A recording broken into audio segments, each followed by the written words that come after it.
Home is where your heart is. A saying that most of us are probably familiar with. The value of a home is fairly obvious in the real world, but how important is it in a video game?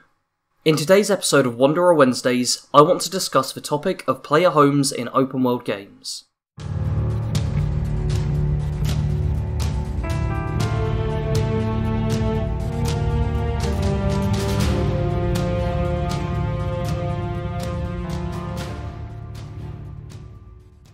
Before we can talk about the importance of player homes, we have to discuss the different types of home we gain access to in various games. Not every house is equal, and the way in which we obtain housing in games varies wildly. To keep things simple, I'll start off by splitting homes into two categories: pre-built and player-built. Pre-built homes are very simple. We get given a house and everything we need is already there. There might be a few basic customization options we have, but for the most part you just have to accept the home as it is. For some good examples of these, we can turn to any of the player homes in Skyrim, which reside in a hold capital. We can pay to have rooms furnished, but there's little else we can do to make these places feel personalised to our character. The majority of Skyrim players will be greeted by a near identical sight whenever they head into Honeyside, and this is an image that will likely be familiar to most of you. On the other hand, when you build your own home, it allows for a far greater amount of personalisation. The Hearthfire DLC allows for more customisation of your home. You can build a small hut in which to live, or a giant manor with extensions and towers.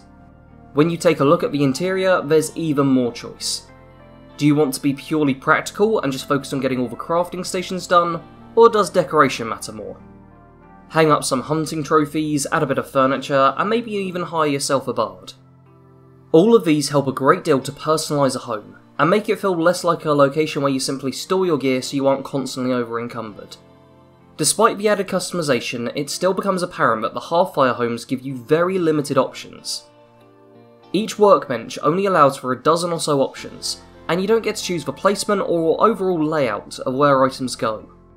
If everyone shared photos of their Hearthfire homes, we would still come across numerous similarities between them all, as the only choice you actually have is whether or not to include something. For a look at a building system with more freedom, let's turn to Fallout 4. The settlement system in Fallout 4 was a big selling point for the game, and with good reason. Hundreds of buildable structures with free-form building mechanics, which let you build your house the way you want to. I've seen some truly spectacular creations that people have made with the Fallout 4 building system, and even with my humble talents, I've been able to make settlements the way I wanted them. There's dozens of locations where you can build a settlement as well, which obviously provides more choice than Skyrim, but it does still mean you're limited in where you can build. A large number of the settlements are also grouped relatively close together. Want to build yourself a settlement in the Glowing Sea? Sorry bud, no can do. Want to build a settlement encompassing the entrance to Vault 111? Well, you'll have to settle for Sanctuary, I'm afraid. Not only is there the location limiter, but there's also a limit to how much you can build at a settlement. Those of you who tuned into my Castle Settlement build live streams will know just how limiting this can be. I had barely done a tenth of what I had wanted, before the bar turned red and told me that I couldn't add anything else. So what about a game that gives almost total freedom? Well, how about Conan Exiles? I picked up this game relatively recently, and my homes are far from grand, but I've had a lot of choice in how I construct them. My first was just a simple shack, something to provide me basic shelter.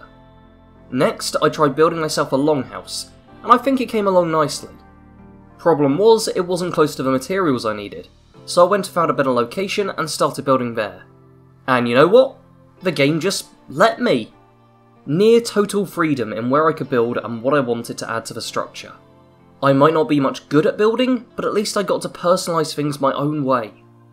I've even spoken to friends about the different ways in which we're building our homes, and none of us are even using the same materials. The question that really matters here though is which method is best. I feel that the answer to this really depends on the player. If you're just looking to speed your way through the game, ticking off quests and carving a bloody path to the final boss, then you probably just want a pre-built house where you can throw a few items.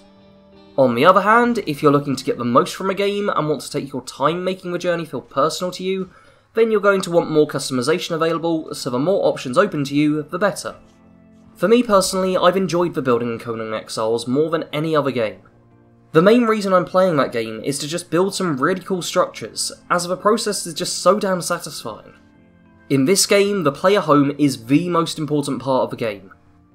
I love building player homes though, as I feel it adds real personality to your character.